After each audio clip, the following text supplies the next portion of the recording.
जय हिंद दोस्तों, आपका स्वागत है नई दिशा क्लासेस बाय दीपक सर में।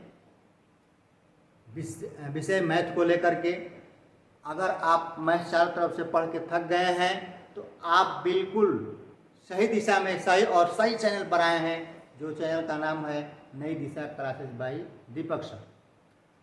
आज हम सीखेंगे द्विघात समीकरण। द्विघात समीकरण कैसे हल किया जाता है। इसमें बच्चे अक्सर गलत करते हैं और इस गलतियों को दूर करने के लिए मैं आप लोगों के सामने द्विघात समीकरण प्रस्तुत करने जा रहा हूं। आइए एक नज़र डालते हैं, देखते हैं कैसे क्या होता है। किसे हैं, कौन सा द्विघात समीकरण होगा जिस भी समीकरण में कोई भी समीकरण हो, अगर उस पर 2 का घात दिखाई दे और वह इक्वल एक समीकरण के तुल्य हो। जैसे एग्जाम्पल में एक सूत्र होता है x² + bx + c, इसके तुल्य हो तो समझ लीजिए कि हमारा यह द्विघात समीकरण है। द्विघात समीकरण जिस पे 2 घात होते हैं वो द्विघात समीकरण कहलाते हैं। आइए अब इसी के थ्रू चल के अब हम देखते हैं, लगाएंगे, समझेंगे कि कैसे क्या होता है। जैसे यहाँ पे आपका दिया गया है कि x² - 4x + 4 = 0 कह रहा है कि क्या यह द्विघात समीकरण है। तो जिसके घात 2 हो, देखो ये 2, जिसके घात 2 हो वो हमारा द्विघात समीकरण हो। हमें ऐसा है कि आप लोग समझ गए होंगे कि जिस भी समीकरण का घात 2 होगा और वह अपना सीक्वेंस फॉलो करता होगा तो समझ लीजिए कि वो द्विघात समीकरण। देखिए ये समीकरण फॉलो कर रहा है, यह a b c, x का 2 घात है तो यह हमारा लिख देंगे द्विघात समीकरण है। क्या है? द्विघात समीकरण। इसी प्रश्न में सब क्लियर हो जाएगा कि इसको क्या कहेंगे। ध्यान दीजिएगा। दूसरे नंबर पर चलते हैं। यह कहता है कि 3x का क्यूब। अब देखिए यही 3x का क्यूब देख लिया, अब मुझे आगे पढ़ने की जरूरत नहीं है, क्योंकि प्रश्न ये पूछता है कि समीकरण में बताइए कि द्विघात समीकरण है या नहीं। जब यहाँ 3 का घात मैंने देखा तो डायरेक्ट आगे पढ़ने की जरूरत नहीं है, लिख देंगे यह समीकरण द्विघात नहीं है। लिख देंगे क्या? द्विघात समीकरण नहीं। ठीक है। अभी हम लोगों ने इससे ऊपर पढ़ा कि द्विघात समीकरण है, तो मैंने आप लोगों को बताया कि द्विघात समीकरण किसे कहते हैं, जिसके घात 2 हो वो हमारा द्विघात समीकरण कहलाता है। यहाँ पे घात कितना है? 3, इसलिए हमारा द्विघात समीकरण नहीं है। तीसरा नंबर जाते हैं 5x² - 11x + 6। देखिए यहाँ पे स्क्वायर है, तो स्क्वायर 5x² है, इसका मतलब ये द्विघात समीकरण है। चौथा नंबर जाते हैं कि 2x² - 6x = 0। इस पे 2 घात है, 2 घात होने का मतलब कि ये द्विघात समीकरण है। ये हमारा लिख देंगे द्विघात समीकरण है। क्या है? द्विघात समीकरण है। द्विघात समीकरण। पांचवा नंबर x पे 3 घात। अब आगे पढ़ने की जरूरत नहीं है, भले यहाँ पे 2 घात है, 4x² पे 2 घात है, 3x + 1 है, लेकिन इतना होता तो कहते कि यहाँ द्विघात समीकरण है, परंतु इसी में यह x का क्यूब घात लिखा गया है। ये 3 घात वाले द्विघात समीकरण नहीं होते हैं। द्विघात समीकरण का मतलब होता है x पे 2 घात, a पे 2 घात, c पे 2 घात, जिसके घात 2 हो वो हमारे द्विघात समीकरण के अंतर्गत में आते हैं। इसलिए हमारे द्विघात समीकरण नहीं होगा। ये हमारा द्विघात समीकरण नहीं होगा। लिख देंगे कि यह द्विघात समीकरण नहीं है, द्विघात समीकरण नहीं है। 6 नंबर दिया है एक्स पर स्क्वायर -1। तो देखिए ये स्क्वायर वाला चीज है, ये हमारा द्विघात समीकरण है, द्विघात समीकरण।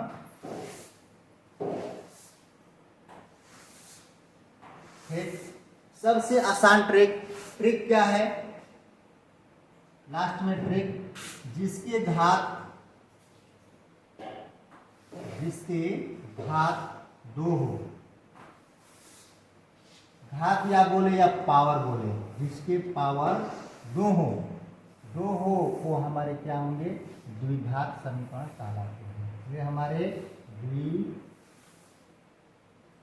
द्विघात समीकरण कहलाते हैं। ठीक, ये थी पहचान करने की। अब आगे हम नेक्स्ट लेकर के सवाल आ रहे हैं जो कि परीक्षाओं में अक्सर पूछता है और बच्चे यहाँ वहाँ पे गलत करते हैं। यहाँ पे तो पहचान करने की बात थी, तो पहचान आप कर सकते हैं कि जिसके घात 2 हो वो द्विघात समीकरण। अब उसमें सवाल देता है कि समीकरण को हल करने के लिए समीकरण दे देगा। ठीक, कैसा, अगर मान लीजिए हमारे समीकरण दे दिया x² -1 बराबर 0, बोल देता है कि इसको ज्ञात कीजिए कि क्या ये द्विघात समीकरण है। ठीक, तो इसको ज्ञात करने के लिए हमें इसको क्या करना पड़ेगा, हल करना पड़ेगा। ये हमारा लेफ्ट हैंड साइड कहलाता है और ये हमारा राइट हैंड साइड कहलाता है। अब हम इसके बारे में जानेंगे कि इसको किस प्रकार सिद्ध किया जाएगा, ये द्विघात समीकरण है। आगे सवाल में इसको हम देखेंगे। क्वेश्चन नंबर 2 की तरफ चलते हैं। यह प्रश्न बहुत ही परीक्षाओं में पूछता है, जिससे बच्चे कंफ्यूज हो जाते हैं। यह प्रश्न है लेफ्ट हैंड और राइट हैंड साइड, दोनों तरफ सिद्ध करना होता है। लेफ्ट हैंड सिद्ध करेंगे राइट हैंड लाने के लिए और राइट हैंड सिद्ध करेंगे लेफ्ट हैंड लाने के लिए। देखिए कैसे होता है। आइए प्रश्न की तरफ चलते हैं। प्रश्न क्या कहता है उसके बारे में जानते हैं। देखिए कह रहा है, प्रश्न है आपका, ज्ञात कीजिए कि कौन कौन से हल सही हैं। मतलब कि इसके जो द्विघात समीकरण दिया हुआ है x² + 2x + 1 बराबर 0। अब इसको हमें लाना पड़ेगा कि इसके बराबर ये 0 आता है कि नहीं। इधर वाला हमारा राइट हैंड होता है साइड और इधर हमारा left hand. Left hand side से राइट हैंड साइड जाएंगे एक बार और दूसरी बार राइट हैंड साइड से लेफ्ट हैंड साइड जाएंगे। देखेंगे दोनों बार में अगर 0 आता है तब तो ये हमारा द्विघात समीकरण बनेगा, और नहीं आता है तो नहीं बनेगा। अगर एक साइड भी नहीं आएगा तो द्विघात समीकरण नहीं बनेगा। ठीक है, समझ में आई बात तो हमारी। आगे चलते हैं। आइए क्वेश्चन पे चलते हैं। क्वेश्चन कैसे हल करेंगे, देखिए हम इधर जो है लेफ्ट हैंड साइड लेकर चलेंगे। लिखेंगे पहले लेफ्ट हैंड साइड से, क्या है x² + 2x + 1 = यही हमको लाना है। लेफ्ट हैंड साइड से जो ही हम आगे बढ़ेंगे, ठीक है, तो देखिए 0 नहीं लेंगे, हमें तो ये लाना है। ठीक, तो आखिर में हम यहाँ कौन सा चीज रखेंगे जिससे हमारा पता चले कि नहीं हमारा 0 होगा।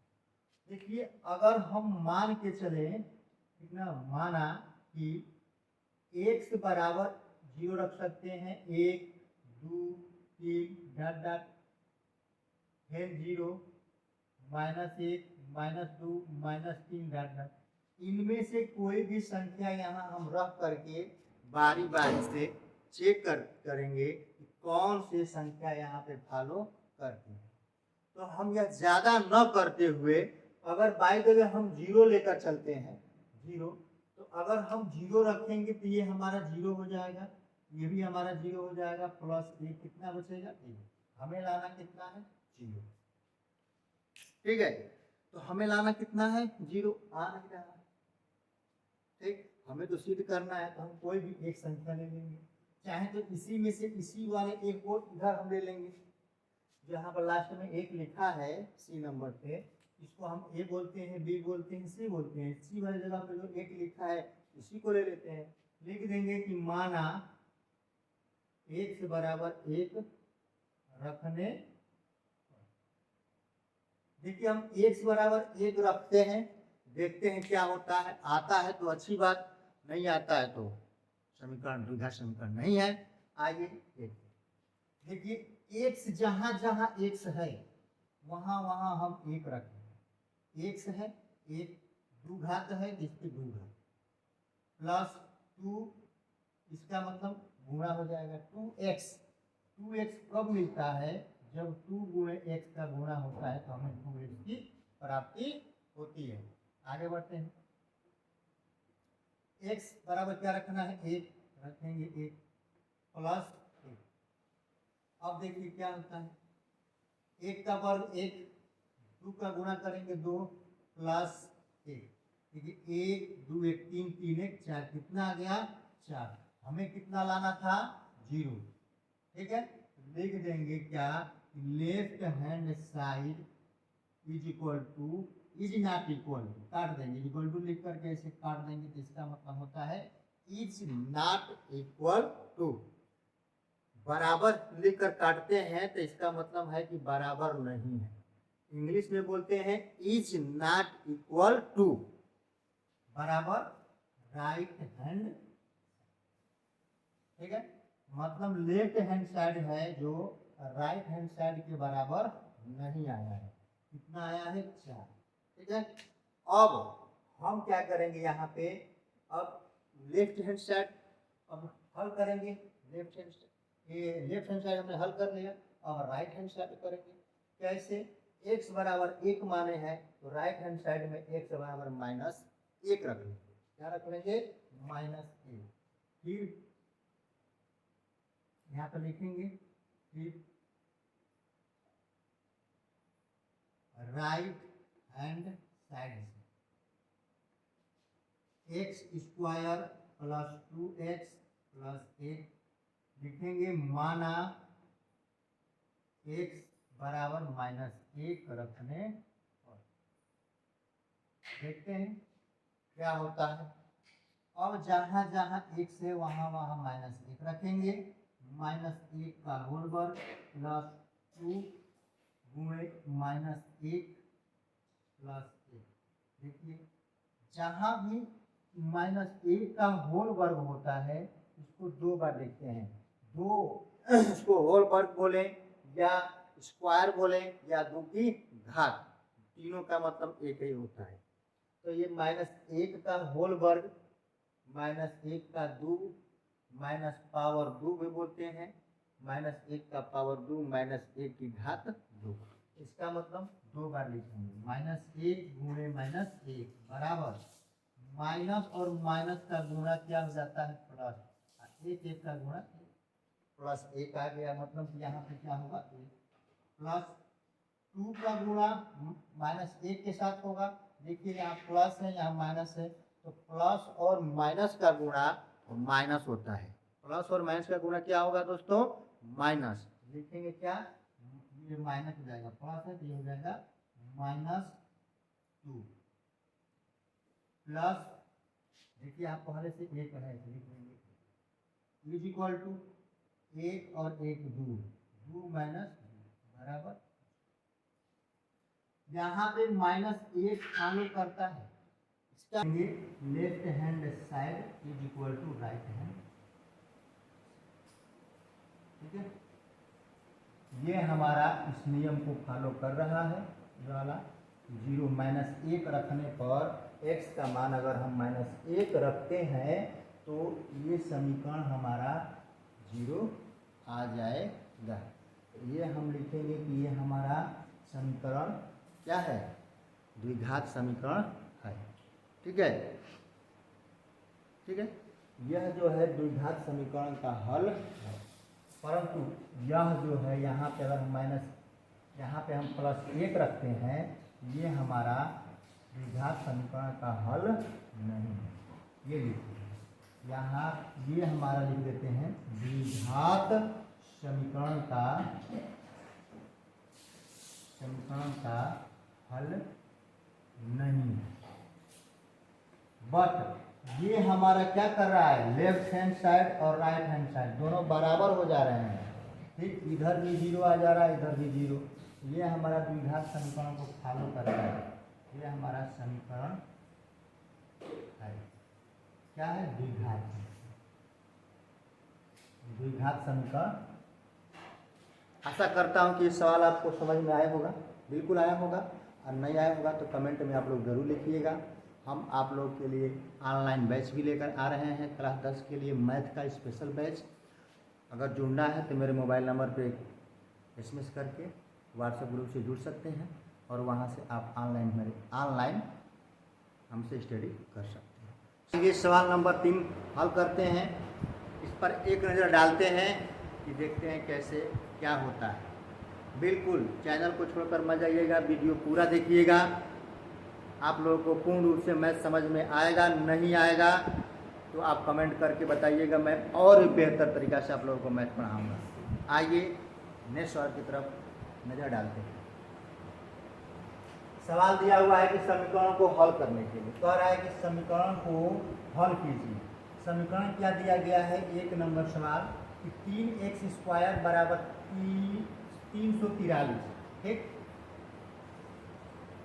इंग्लिश मीडियम के बच्चे क्या बोलेंगे कि 3x² इक्वल टू 343। ठीक, तो आइए इसको हल करते हैं। हल करने के लिए क्या करेंगे, जो हमारा x² है इसी तरह रहेगा, ये 343 है ना। अब जो x² के जो बगल में 3 है जस्ट इसके नीचे आ जाएगा, बटा में ये हो गया भिन्न के रूप में। अब इसको कटाना आसान हो जाएगा, आप इसको आसानी से कटा सकते हैं। अगर कटता है तो कटाएंगे और नहीं कटता है तो नहीं कटाएंगे। ठीक है, अगर कटता है तो कोशिश करेंगे इसको कटाने का, नहीं कटता है तो नहीं कटाएंगे। हाँ, लेकिन एक बात है, यह कटेगा। सवाल थोड़ा मिस्टेक है, सवाल हमारा 343 नहीं 243, सवाल हमारा 243। अब ये सवाल को हल करते हैं। देखिए कटेगा कितने बार में, 3 8 जा 24 और 3 1 जा, हमारा कितना आ गया, x² बराबर 81। x² x की घात 2 बराबर 81 आ गया। अब देखिए 81 आ गया तो इसको हम क्या लिख सकते हैं, 81 को लिख सकते हैं 9 × 9, 9 81 होता है। और जब 2 बार 9 खंड इसका खंड किए हैं, जब खंड करते हैं 81 9 × 9 में कटता है, बढ़ता है, कटेगा या बटेगा, तो जब बट जाएगा 2 बार में तो इसको हम क्या लिख सकते हैं, 9 का वर्ग। ठीक, इसी प्रकार यह x का वर्ग लिखेंगे, इसी प्रकार ये 9 का वर्ग लिखा जाएगा। और ध्यान रहे वर्ग से वर्ग ये खत्म, बचा कितना, x बराबर 9। अब इसको प्लस या माइनस लिख देते हैं, यही हमारा क्या होता है, आंसर। ठीक है, प्लस या माइनस लगा देते हैं, हमारा आंसर। क्योंकि नंबर जो होते हैं पूर्ण संख्या 0 से स्टार्ट होती हैं, जो और पूर्णांक जो होता है, पूर्णांक में अंकों को लिखा जाता है। ठीक है, x का मान पूर्णांक में लिखा जाता है, उसमें प्लस भी होता है और माइनस भी होता है, तो हम पूर्णांक को लेकर चलते हैं, इसलिए ये हमारा प्लस और माइनस लिखा गया है। आइए दूसरे सवाल दम इसी तरह दूसरा सवाल हम हल करते हैं। देखो कैसे आता है सवाल को। सवाल है 2x² - 8y²। इसको हटा देते हैं। दो सवाल जो परीक्षाओं में अक्सर पूछता है, बच्चे कंफ्यूज हो जाते हैं ऐसे सवालों में, उसको हम क्लियर कर रहे हैं यहाँ पे। 2x² - 8y² क्या है, 2x² - 8y² बराबर, ये सवाल आपका दिया गया है। अब देखिए यहाँ पे ध्यान देने की बात है, वर्ग है, ये भी वर्ग है, वर्ग है तो छोड़ देंगे उसको, लेकिन यहाँ पे हम यह देखेंगे कि इसमें कुछ कॉमन भी है। 2 का भाग 2 में जाएगा और 8 में भी जाएगा, तो 2 को हम बाहर निकालेंगे। जो ही 2 को बाहर निकालेंगे तो कितना बचेगा, x का स्क्वायर बचेगा माइनस, देखिए इसका भाग इसमें देते हैं 8 में, जो ही देंगे तो कितना बचेगा 4, 2 चौके 8, 4y स्क्वायर इक्वल टू 0। जब हम इस 2 को यहाँ पे लाते हैं तो इसका मान 0 में हम किसी भी संख्या से भाग देते हैं, वो संख्या हमारी क्या निकल के आती है, 0 ही निकल के आती है। ठीक है, समझ में आ गई होगी। अब नेक्स्ट आगे बढ़ते हैं, नेक्स्ट स्टेप, दूसरा स्टेप में इसको कर लेंगे, x square minus 4y square बराबर, ये तो 0 हो गया, राइट। कोई दिक्कत नहीं, अगर नहीं है आगे बढ़ते हैं। अब आगे स्टेप, नेक्स्ट स्टेप इसका क्या होगा उस पर हम फॉलो करेंगे, ध्यान दीजिएगा। नेक्स्ट स्टेप, इसको हम क्या लिख सकते हैं, x का होल वर्ग माइनस 4 है तो 4 तो बटेगा ना 2 भागों में, 2 कूटते 2, ये कितने का होल आ रहा है, 2 का होल वर्ग आ रहा है। तो इसको क्या, ये y स्क्वायर है तो y स्क्वायर को y गुणते y लिख सकते हैं, तो इसी का ये वर्ग है ना y स्क्वायर, तो कोई दिक्कत नहीं। तो हम इसको क्या लिख सकते हैं, 2y का whole square is equal to 0। जब ये 2y का होल स्क्वायर होगा, ठीक, तो जब इस 2y को 2 बार लिखेंगे और गुणा करेंगे तो हमें क्या मिलेगा, 2 2 जा 4, और y में y का गुणा होता है तो घातें जुट जाती हैं। क्यों, यहाँ पे एक घात, यहाँ पे एक घात, घातें जुट कर 2 घात बन जाएगी। कोई दिक्कत, आगे बढ़ते हैं। अब ये देखिए एक सूत्र का फॉलो करता है, वो सूत्र हमारा यहाँ पर लिख देते हैं, ध्यान दीजिएगा। सूत्र कौन सा है आपका, तो सूत्र आपका बनता है a square minus B square. सूत्र होता है a माइनस बी, एक कोष्ठ में a प्लस बी। इसी पर हम इसको बैठा देंगे। देखिए ये हमारा a है और ये हमारा b है, ठीक। अब आगे बढ़ जाते हैं, लिखेंगे x square minus 2y whole square, ठीक है। तो एक क्वेश्चन में होगा x माइनस b का मतलब 2y, a का मतलब x प्लस b का मतलब 2y। ये हमारा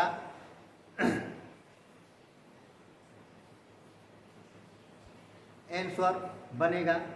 लेकिन आंसर इतना भी हम अगर छोड़ देते हैं तो हमारा आंसर सही है, परंतु कुछ स्टेप आगे लेकर चलते हैं, देखते हैं क्या होता है। x का मान 2 आएगा, कैसे, अभी तो हम लिखेंगे x माइनस 2y बराबर 0, x बराबर क्या आ जाएगा, 2y आ जाएगा, और x फिर x प्लस 2y बराबर 0, इसको अलग अलग लिख लिए हैं, तो x बराबर क्या आएगा, माइनस 2y। x का मान 2 निकल के आया, क्या क्या, एक आया 2y और एक आया माइनस 2y, ठीक है। ये हमारा क्या हो जाएगा, आंसर। देखिए इसी पार्ट को, यहाँ पे 0 है ना, तो इसी पार्ट को अलग अलग खंडों में कर लिया गया है। एक बार x माइनस 2y बराबर 0 और दूसरी बार x प्लस 2y बराबर 0 लिख के हल किया गया है। x बराबर माइनस 2y और दूसरा x बराबर, जब पक्षांतर करते हैं इस साइड में तो प्लस का माइनस हो जाता है, और जब माइनस होता है इधर करते हैं तो प्लस का, अरे माइनस का प्लस हो जाता है, ठीक है। आशा करते हैं सवाल आपको समझ में आई होगी। इसी पर एक और सवाल लगाते हैं जो कि बच्चे कंफ्यूज होते हैं। जो सवाल आपका है कि महत्वपूर्ण परीक्षा में अक्सर ऐसे सवाल आते हैं, तो बच्चे क्या करते हैं, गलत लगा करके आ जाते हैं और उनका 2 नंबर खत्म। उसी 2 नंबर को बचाने के लिए हम यहाँ हैं, नई दिशा क्लासेस बाय दीपक सर। तो आप चैनल को सब्सक्राइब करिए, लाइक करिए और बेल आइकन को दबाना मत भूलिए। आइए चलते हैं, हल करेंगे। तो एक्स 11x² है, ठीक है। तो क्या करेंगे कि 11x² को जस्ट का तस्ट छोड़ देंगे, इस चीज को इधर लेकर आएंगे। जब इज इक्वल टू के बगल में लेकर आते हैं, तब ये पक्षांतर करते हैं, तो ये माइनस का प्लस बन जाता है। ये हमारा 539/y² हो जाएगा, इस रूप में हो जाएगा। कोई दिक्कत? अब आगे, अब जो है x² बराबर 539/y², यह 11 जो है इसके नीचे आएगा। अगर यह इसके नीचे आता है ऐसे, ठीक, तो बटा में 1 कर देते हैं। और जब बटा में 1 कर देते हैं तो ये 539/y², तो ये वाला ऊपर जाता है, गुणे 1 बटा, और ये वाला, ठीक, 11 जो है नीचे आ जाएगा ऐसे, ठीक है।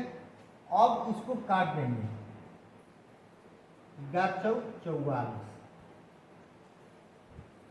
9 आएगा, 11 9 49 आ गया। कितना आ गया? 49। हल हुआ तो कितना आया भैया? 49/y², ठीक है। ऐसे अब देखिए हल करेंगे, जब x² बराबर, इसको जब हल यहाँ पे किया गया तो कितना आया भाई? 49/y², ठीक है। ऐसे हम विस्तार से इसलिए बता रहे हैं कि अक्सर बच्चे को ये कन्फ्यूजन होती है कि यह यहाँ से 11 आया तो साला 11 गया कहाँ, 11 गया कहाँ। तो इसलिए मैं उसको विस्तार से बताया हूँ कि 11 कहीं नहीं जाता है, 11 इन सब के नीचे आ जाता है। और जब नीचे आता है तो 11 जहाँ आएगा उसके नीचे 1 रख दिया जाता है, तो उसको ऊपर कर देते हैं इस रूप में।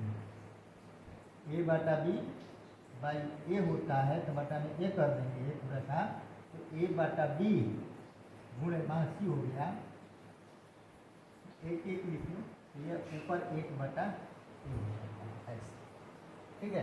कोई दिक्कत नहीं है, समझ में आ गई होगी। आगे बढ़ते हैं।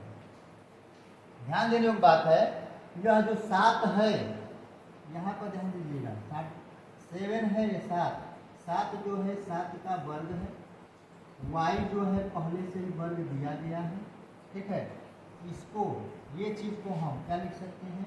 x पर होल वर्ग, तो इसको हम क्या कर लेंगे? 7/y का होल, ठीक है। अब 7/y आ गया तो देखिए वर्ग से वर्ग हम इसको चाहे तो हटा सकते हैं, वर्ग की वर्ग कोई काम नहीं है, स्क्वायर का कोई काम नहीं। जब काम नहीं है तो आगे बढ़ते हैं। आगे में क्या होगा? तो ये मिलेगा हमको क्या? बोथ इम्प्लाइड दैट x बराबर 7/, हमें जो है इतना आंसर मिला, x का मान कितना मिला? 7/, ये हमारा आंसर। कितना आसान, बिल्कुल आसान, कोई दिक्कत, कोई परेशानी नहीं है ना? ठीक है। ऐसे ही वीडियो पाने के लिए हमारे चैनल को लाइक और सब्सक्राइब करें और बेल आइकन को दबाना ना भूलें। नई दिशा क्लासेस बाय दीपक सर, ठीक है, आपको ऐसे ही वीडियो प्रोवाइड करता रहेगा। और ऑनलाइन बैच भी स्टार्ट हो गई है, अगर आप चाहें तो ऑनलाइन बैच ज्वाइन कर सकते हैं। ऑफलाइन बैच भी हमारा चलता है। तब तक के लिए जय हिंद।